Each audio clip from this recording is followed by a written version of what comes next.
नमस्कार दोस्तों, आप सुन रहे हैं कहानी गोल्ड। आइए सुनते हैं डॉक्टर सूर्यबाला जी की लिखी कहानी गैस। शहर के एक छोर पर उसका घर है, दूसरे छोर पर गैस वाले साहनी का ऑफिस और रिक्शा है कि उल्टी तरफ से आते तेज हवा के झोंकों के बीच तेज चल ही नहीं पा रहा। चाहे जैसे हो, आज तो साहनी से बात करनी ही है।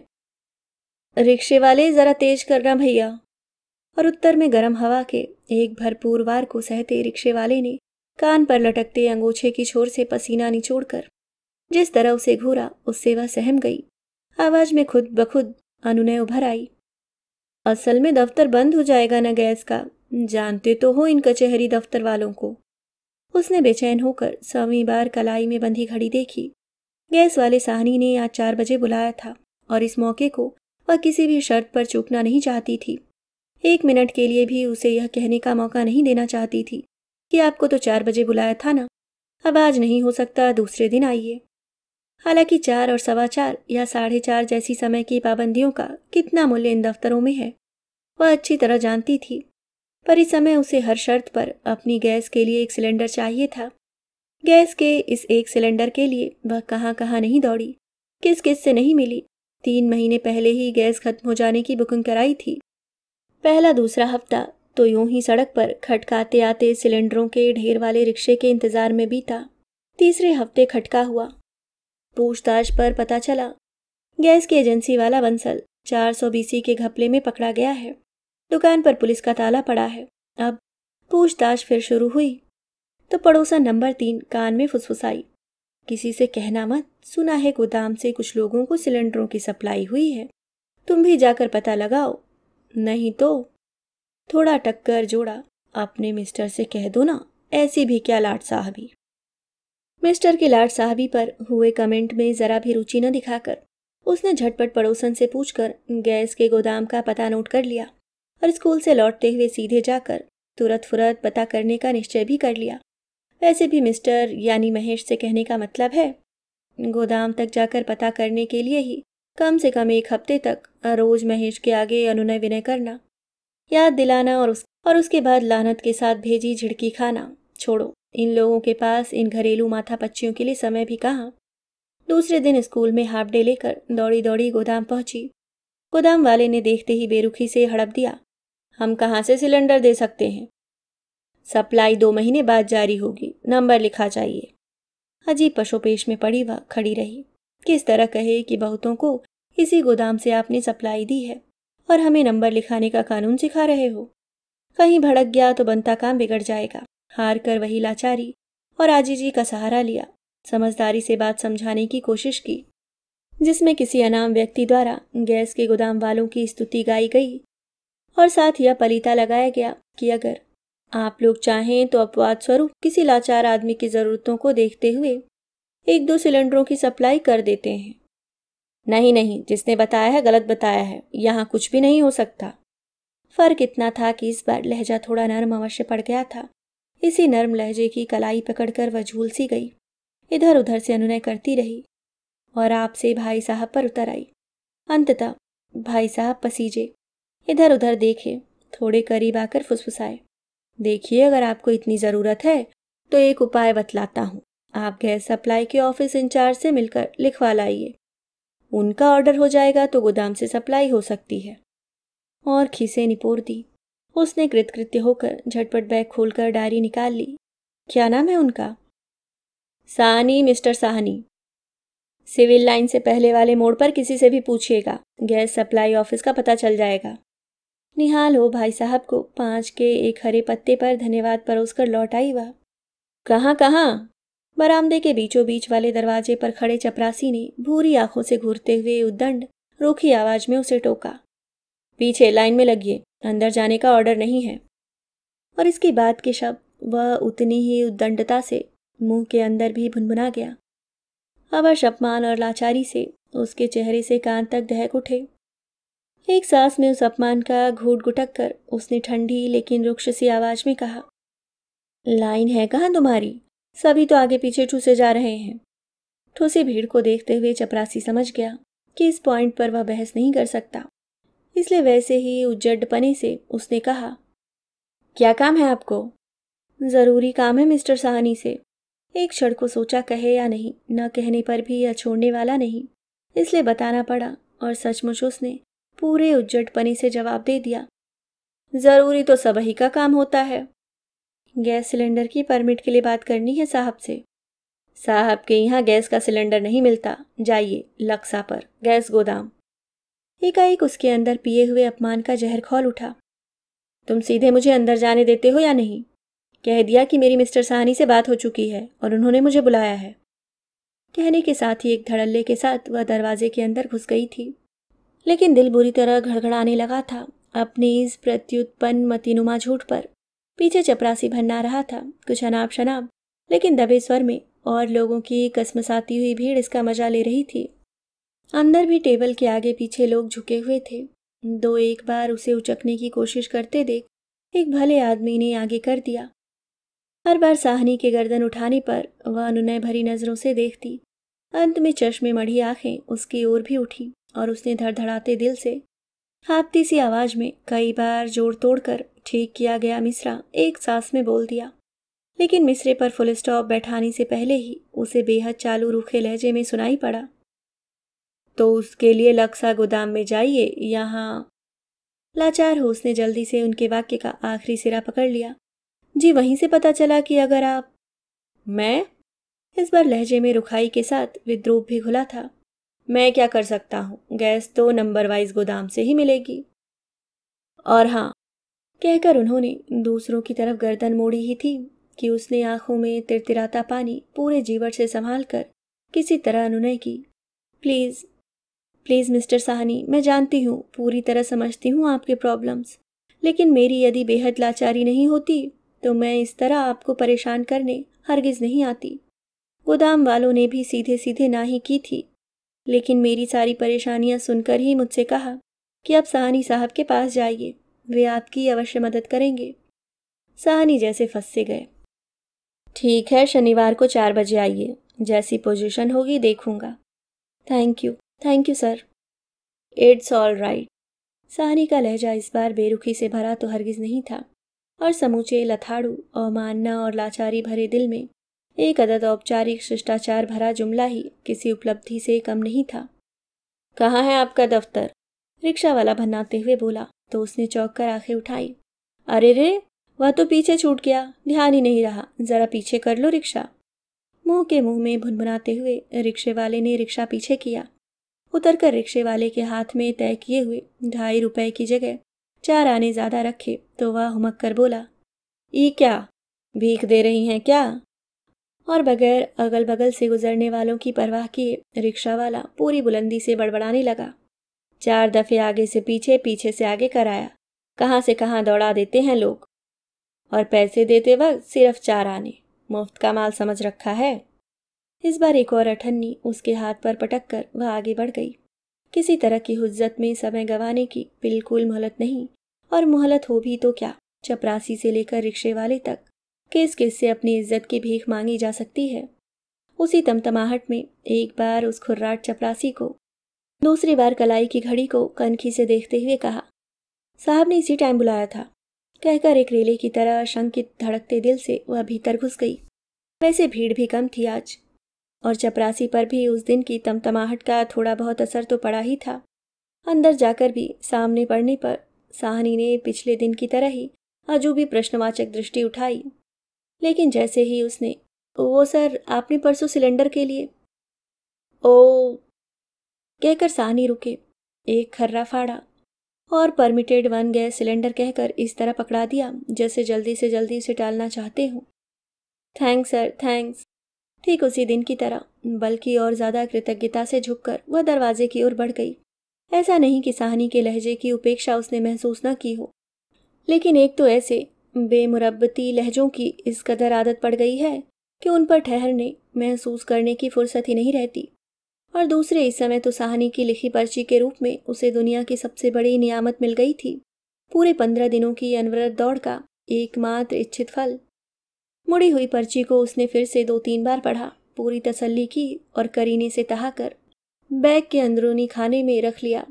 अब महेश की भाभी यानी शोभा जीजी और उनकी दोनों लड़कियां नीना मीना के आने पर कम से कम सहूलियत हो जाएगी, नहीं तो स्कूल की जल्दी ही शुरू होने वाली दोनों मीटिंग की परीक्षाएं, उसी बीच हफ्ते 10 दिन के लिए आने वाले मेहमान और गैस नदारत सोच कर ही वह आतंकित हो उठी थी। गैस के अभाव में उपले पत्थर के, कोयले लकड़ी के, कोयले और सिंगड़ी से लेकर मिट्टी के तेल के साथ मटमैले धुएं भरे दमघोट माहौल में मेहमानों के सांस लेने की कल्पना ही उसके लिए बेहद शर्मिंदगी से भर जाती। हर एक 2 साल पर छुट्टियों में जेठानी के यहाँ हफ्ते 10 दिनों को जाना होता ही था। वे बड़े शहर बड़े घर वाले लोग थे। अच्छा बड़ा सा आरामदेह घर, साफ सुथरा, सब व्यवस्थित, बड़े प्यार से सब लोग रखते। ऐसे में लौटते समय आदर और मनुहार से जेठानी और उनकी लड़कियों को चाची के पास कुछ दिनों के लिए आने रहने का आमंत्रण देते रहना जरूरी ही था। लेकिन इतने सालों बाद पिछले हफ्ते जब उन लोगों के आने की सूचना मिली तो उस पर जैसे बदहवासी सी छा गई थी। सबसे ज्यादा घबराहट उसे रसोई को लेकर ही थी। पिछले 3 महीनों से गैस खत्म थी और गैस की आदत पड़ जाने की वजह से इन दिनों सुबह ही पत्थर के कोयले जोड़ना, जुटाना, अंगीठी सुलगाना और खाना पकाकर स्कूल जाना खासा थका डालता था। स्कूल में परीक्षाओं की सरगर्मी से रूटीन और भी टाइट हो गया था। इतना कि 15 दिनों से जगह जगह से टूटी मिट्टी की भट्टी की भी मरम्मत करने का समय नहीं निकाल सकी थी। असल में मीना नीना का पत्र पाने के बाद थोड़ी देर तो वह हकबकी सी बैठी यही सोचती रही थी कि सुबह सुबह ही उसके स्कूल चले जाने के बाद मीना नीना इस टूटी भट्टी और भुतई रसोई के बीच आखिर करेंगी क्या? शोभा जीजी क्या सोचेंगी? और नहीं भी सोचेंगी तो उन्हें कितनी दिक्कत होगी। मन ही मन वह घबराहट से पसीने पसीने होने लगी, जैसे उनका सामना करने की हिम्मत नहीं जुटा पा रही हो। छुट्टी भी नहीं ले सकती स्कूल से। इस समय बिजली का चूल्हा खरीदने की भी न गुंजाइश न औकात, और औकात होती भी तो क्या बिजली के ही हर समय रहने की कोई गारंटी दी जा सकती थी। घंटों घंटों के लिए बिजली भी तो गायब। वैसे भी इन गए 3 महीनों में उसने क्या क्या नहीं आजमाया। लकड़ी का कोयला जलाओ तो 10 मिनट बाद ही राख भाड़ की तरह झोंकते चले जाओ। कोयला पत्थर के कोयले के लिए तो पूरा सरंजाम, पहले उपले मिट्टी के तेल और लकड़ी के कोयले की तह पर तह जमाओ, तब कहीं पूरे घर को आध घंटे तक बसीले दमघोट धुएं से भर देने के बाद लहकेगा। उस समय आंच इतनी तेज कि दाल रखकर गुसल खाने से निकलने तक चाहे दाल का पूरा पानी बहकर भट्टी भिगो चुका होगा, चाहे लकड़ी राख हो चुकी होगी, और उसके बाद आज ठंडी पड़ी तो लाख धोको कोयला झोंको असर नहीं। केरोसिन के लिए भी किस किस के पास नहीं दौड़ी, पर सभी की वही एक समस्या, गैस किसी को नहीं मिल रही। इसलिए अपने राशन कार्ड का केरोसिन दे कौन, खुले बाजार से खरीदो तो 1 बोतल दुगने दाम की। शोभा जीजी के साफ सुथरे घर की व्यवस्था याद करने के बाद उन तीनों को 1-1 कप चाय के लिए टूटी भट्टी और चिराई बांस वाले स्टोव से जूझने की वह कल्पना भी नहीं कर सकती थी। अब कम से कम सुबह उन लोगों को चाय नाश्ता कराकर कुछ ठीक ठाक खाना बनाकर ढक तोप कर वह स्कूल जा सकेगी। बीच में उन लोगों को जब जरूरत पड़े चाय खुद बनाकर पी सकेंगी। अब टूटी हुई भट्टी की मरम्मत भी नहीं करनी पड़ेगी। सिर्फ बच्चों की किताब कॉपियों और कपड़ों वाली अलमारी ठीक करनी है और रसोई के रैक के अखबार बदलने हैं। पिंकी और टिंकू के कपड़े और चादरें तकिए 2 दिन पहले ही धो इस्त्री कर रख चुकी है, जिससे उन लोगों के आने पर कम से कम 1-2 दिन बिना कपड़े धोए भी चल जाए। अपना तो खैर नायलॉन की साड़ियों से काम चला लेगी। गैस रही होती तो 2-1 दिनों के नाश्ते में काम आने लायक कुछ नमकीन मठरियाँ वगैरह तल लेती, लेकिन यहाँ तो अध टूटी भट्टी पर कच्चा पक्का खाना और गैस के गोदाम तक की दौड़ धूप ही होती रही। घर पहुँचते ही वह थैला कॉपियाँ फेंक आंखें मूंद निढाल सी खाट पर पड़ गई। मन किया कहीं से 1 कप चाय मिल जाती तो शरीर में चुटकी भर दम आता, लेकिन कौन देगा। उल्टे अभी पिंकी टिंकू स्कूल से भूखे आते होंगे। उनके नाश्ते की तैयारी। उसने उठकर गटागट गिलास भर पानी पिया और भट्टी में उपले केरोसिन और कोयले जोड़ने लगी। महेश के आने की आहट आई तो वह आटे पुते हाथ से ही चौके के बाहर आ गई और अतिरिक्त उत्साह छलकाती बोली, सुनो, बड़ी मशक्कत से सप्लाई ऑफिस से पर्चा लिखा कर लाई हूँ। अब किसी तरह कल हाफ डे लेकर तुम। लेकिन महेश उल्टे बौखलाकर उबल पड़ा, यार तुम्हें बात करने तक की तमीज नहीं। दिन भर कोल्हू के बैल सा जूता, शाम को थका मांदा घर लौट रहा हूँ और तुम हो कि दरवाजे पर पैर रखते देर नहीं कि फरमाइश शुरू। फरमाइश? वह आटे सने हाथों से हकबकी और सन्न सी खड़ी रह गई। फिर होठों को भींचते हुई चुपचाप वापस आकर आटा मारने लगी। महेश जैसे अपने आप से अपनी कैफियत देता बड़बड़ाता रहा। वह साला यह नया मैनेजर चड्ढा नाक में दम किए रहता है। एक एक फाइल की हजार हजार नुक्से और एक एक मिनट पर एक नई तलब लिए हाथ धोकर पीछे पड़ा रहता है। किसी दिन गधे के मुंह पर फाइल के साथ अपना इस्तीफा भी माराऊंगा तो चैन पड़ेगी सबको। किचन से सुना इस्तीफे के नाम पर उसकी नस नस थरथरा उठी। बदन में आतंकी सुरसुरी सी दौड़ गई। पिंकी को बुला चाय 2 प्यालों में छान दी। एक प्याला उसके हाथ ही महेश के पास भेज दिया, दूसरा चुपचाप शांत होने की कोशिश में होठ से लगा लिया, लेकिन घूंट भर गुटकने के साथ ही अनायास 2 बड़े आंसू प्याले में लुढ़क आए और छलछलाई आंखों में हेडमिस्ट्रेस की बिल्ली सी घूरती चौकन्नी आंखें और तीखी तुर्श आवाज उभरने लगी। यह आपने कैजुअल बचाने का अच्छा तरीका निकाला है। हर दूसरे तीसरे हाफ डे सारी दुनिया आप ही क्यों घाती फिरती हैं। आपके पति भी तो हाफ डे ले सकते हैं अपने ऑफिस से। आगे से पूरे दिन की बकायदा छुट्टी लिया कीजिए। और हाँ, एप्लीकेशन मेरे पास 1 दिन पहले ही पहुंच जानी चाहिए, जिससे उस क्लास के लिए दूसरी टीचर का इंतजाम किया जा सके। आप ही लोगों की वजह से स्कूल का डिसिप्लिन बिगड़ता है और आप तो इरेगुलरिटी के लिए रेगुलर हो गई हैं। कानों में कांच के टुकड़े पिघलने लगे तो उसने एक सांस में एक ठंडा सा घूंट गुटक कर आंखें पोंछ ली। तभी पिंकी के पीटने और टिंकू के रोने की आवाज पर वह चौंक कर झल्ला उठी, तेज कदमों से कमरे में पहुंची और एक भरपूर चाटा पिंकी पर जड़ने ही वाली थी कि पिंकी हदसती डरी से पीछे हटती रुआसी आवाज में बोली, ये टिंकू होमवर्क करते करते भूखा ही सो रहा है तो मैं इसे उठा रही हूँ कि सो मत। मम्मी अभी देर से आई हैं, अभी पलाते बना कर देंगी तो ये रोता तो। हाथ पीछे कर धिक्कारती हुई वह चौके में वापस मुड़ गई। जल्दी जल्दी पराठे सेके और शक्कर के साथ उन्हें परोस दिया। पराठे खाते खाते पिंकी पुरखिनों की तरह पूरी सहानुभूति से पूछ बैठी, मम्मी कल गैस आ जाएगी क्या? पहले तो उसने खींचकर डपट देना चाहा, फिर चुप रह जाना या प्रश्न को अनसुना कर जाना, लेकिन फिर जाने कैसे पिंकी पर दया आ गई, हंसी भी। मुस्कुराकर बोली, हाँ पर कल नहीं, कल तो इतवार है और इन लोगों का क्या ठिकाना। असल में मन ही मन सचमुच सोच रही थी कि बच्चे परसों स्कूल से लौटने पर गैस का सिलेंडर देखेंगे तो उन्हें कितनी खुशी होगी। इतवार की शाम उसने पर्ची फिर से सहेजी। सिलेंडर के लिए निकाले इस महीने के 45 में पूरे 35 रुपए गैस के सिलेंडर की भाग दौड़ में रिक्शे को हुम हो गए थे।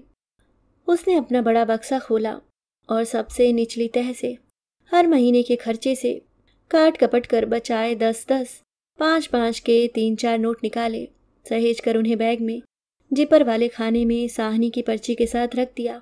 ना, महेश से पैसे भी नहीं मांगेगी, सिलेंडर लाने को भी नहीं कहेगी, वह खुद ही रिक्शा पर लदवा कर ले आएगी। सिर्फ स्वाभिमान ही नहीं, महेश के इस्तीफे वाली बात से वह सचमुच भयभीत हो उठी थी। सिर्फ गुस्से या धमकी का उबाल तक होता तो कोई बात नहीं, लेकिन महेश पहले भी ऐसी धमकियों के बीच ही कई नौकरियां छोड़ चुका है और उन दिनों की स्मृति मात्र उसके रोंगटे खड़े कर देता है। पैसे का अभाव, मानसिक कलेश और अशांति जो रहती थी वह तो रहती ही थी। ऊपर से महेश के ईगो की लगातार पहरेदारी और संभाल उसे अधमरा ही कर डालती थी। नहीं, वह सिलेंडर खुद लदवा लाएगी। महेश से कहना तो दूर, उसे उल्टे प्रेम से समझाना पड़ेगा कि नए आए बॉस चड्ढा की बात को सिर के ऊपर से गुजार दिया करे, और भी कि अब बच्चे बड़े हो रहे हैं, नौकरी छोड़ने की तो उसे कल्पना भी नहीं करनी चाहिए। फिर इस उम्र में कहीं नौकरी मिलना आसान है क्या? हे भगवान, इस बार महेश का पारा इस्तीफे पर न उतरे। स्कूल के फाटक से तीर की तरह भागती आई थी वह और हाफती सी बिना मोल भाव किए एक रिक्शे में बैठ गई थी। लक्सा गैस गोदाम। घड़ी वाली कलाई पर नजर डाली, अभी 3:45 बजे हैं। बंद होने का कोई सवाल नहीं। आज का रिक्शा भी ठीक और तेज था, नहीं तो कोई कोई रिक्शे रफ्तार ही नहीं पकड़ते, और जब कभी एक के बदले 2 सवारी बैठ गई ऐसे रिक्शे में तो लगता है कि रिक्शा नहीं बल्कि सवारी ही रिक्शा को घचक घचक कर खींचे लिए जा रही है। इस रिक्शा की हैंडल हल्की चल रही है, इसी को रोक रखेगी, 4-8 आने ज़्यादा दे सिलेंडर रखवा लेगी। रिक्शा वाला भी ठीक दिखता है। घर पहुंचने पर सिलेंडर उतार कर घर के अंदर रखवाने के नाम पर हुज्जत करेगा ऐसा नहीं लगता। कल छुट्टी भी है, जमकर सोकर इतने दिनों की थकान मिटाएगी, क्योंकि परसों मेहमान पधार जाएंगे। देखिए, यही गैस गोदाम ना? रिक्शे वाले की आवाज़ ने उसे चौंका दिया। हाँ यही, रोको तो। लेकिन आंखें उठाने पर उसे विश्वास नहीं हुआ। यह कैसा गोदाम, यह सन्नाटा कैसा? अनजान आशंका से दिल घड़घड़ा उठा। जल्दी जल्दी रिक्शा से उतरकर पास पहुंची तो फाटक पर ताला पड़ा था और ताले के सहारे एक मैली दफ्ती पर काली स्याही से टेढ़े मेढ़े अक्षरों में लिखा था, गैस स्टॉक खत्म है, सप्लाई महीने भर बाद चालू होगी। जैसे किसी पथरीले शाप से जड़ हुई सिवा उस मैली दफ्ती और उन काले अक्षरों को घूरती रह गई। खामोश सर्द सन्नाटे में अचानक रिक्शे वाले की आवाज ने उसे चौंकाया। वह चेती और जैसे जड़ता के बीच से कोई किरण फूटी हो, इस तरह पलटकर रिक्शे में आ बैठी। वापस रिक्शा वाले, जरा ठठेरी बाजार की तरफ से होते चलो। ठठेरी बाजार आ गया तो उतरी, दुकान से एक पुख्ता लोहे की अंगीठी खरीदी और आधी बोरी कोयले लदवाए रिक्शे में। बगल में गन्ने के रस का ठेला दिखा तो 2 ग्लास बर्फ डले रस में नींबू निचुड़वाया, एक अपने लिए एक रिक्शे वाले के लिए। ग्लास वापस रखते रखते सामने बुक स्टॉल दिखा तो जल्दी से एक मैगजीन खरीदी और भागकर रिक्शा में वापस आ बैठी। रिक्शे वाले ने तरोताजा हो पैडल मारा और रिक्शा सरसराता चल निकला। पूरे विश्वस्त भाव से उसने एक भरपूर सांस खींची और निश्चिंत हो पत्रिका के पन्ने पलटने लगी। अभी आप सुन रहे थे डॉक्टर सूर्य बालाजी की लिखी कहानी गैस।